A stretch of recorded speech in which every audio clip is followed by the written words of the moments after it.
අපි මේ මොහොතකට මේ අසුභවාදී දෘෂ්ටියෙන් එළියට ඇවිල්ලා ඡන්දේ තියනවා කියන තැනට යමුකෝ. ඔබේ දේශපාලන ධාරාව පාර්ලිමේන්තුවේ ඔබේ නියෝජන සීමා සහිත ඒ නිසා මේ අර ඉදිරි පෙළ 11 දෙනා ඒ කියන්නේ මේ ෆස්ට් ටීම් එක දාලා ෆස්ට් 11 ටීම් එක දාලා බැට් කරන්න ලෑස්තිද මේ සැරේ? අනිවාර්යයෙන්.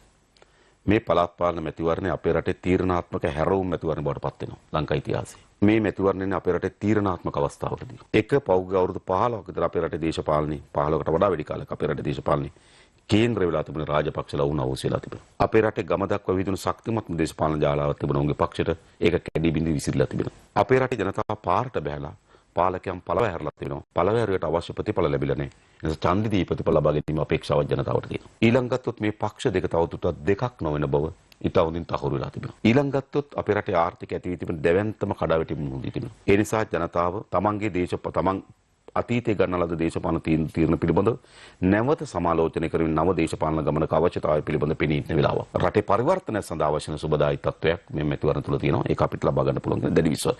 මා හිතනවා රනිල් වික්‍රමසිංහ කලබල වෙන්නේ මේකට කියලා. කණ්ඩායමේ කොහොමද මේ මැතිවරණය සඳහා ඉදිරිපත් වෙන පිරිස?